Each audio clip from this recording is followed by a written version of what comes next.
नई दिल्ली के लाल किले पर 79वें स्वतंत्र दिवस के भव्य समारोह में प्रधानमंत्री नरेंद्र मोदी ने तिरंगा फहराकर राष्ट्र को लगातार 12वीं बार संबोधित किया।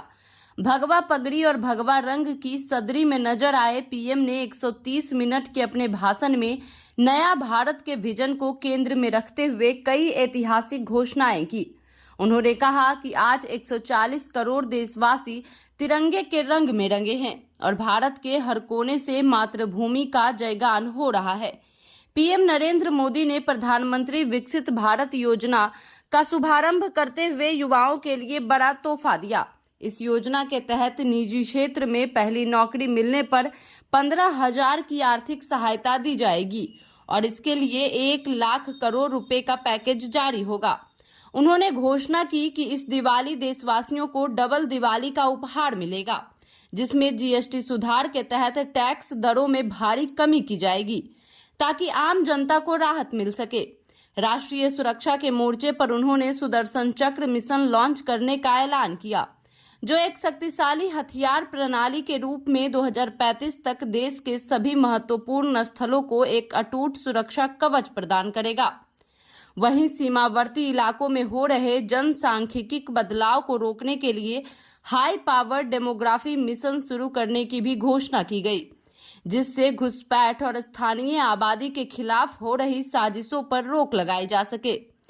विकास और तकनीकी मोर्चे पर प्रधानमंत्री ने made in India fighter jet engine के निर्माण, 10 नए न्यूक्लियर रिएक्टर स्थापित करने और परमाणु ऊर्जा क्षमता को 10 गुना बढ़ाने की योजना पेश की।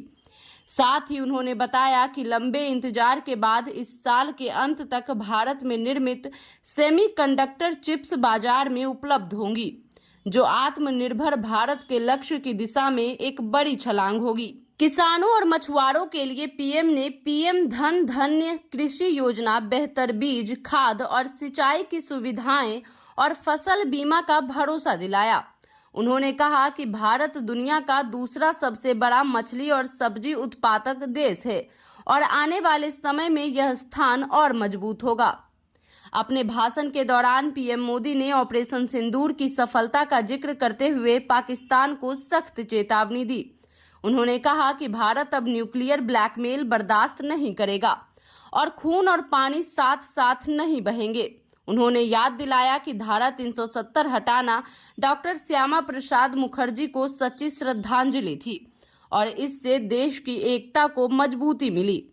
2047 तक विकसित भारत का विजन साझा करते हुए प्रधानमंत्री ने कहा कि हमें हर क्षेत्र में आधुनिक पारिस्थितिक तंत्र तैयार करना होगा, जिससे भारत आत्मनिर्भर बने और वैश्विक नेतृत्व की भूमिका निभाए। उन्होंने वोकल फॉर लोकल, ईवी युग के लिए दाम कम दम ज्यादा का मंत्र और उत्पादन लागत घटाने पर जोर दिया। पूरा समारोह देशभक्ति और गर्व की भावना से सराबोर रहा और लाल किले से एक स्वर में गूंज उठा मातृभूमि का जयगान।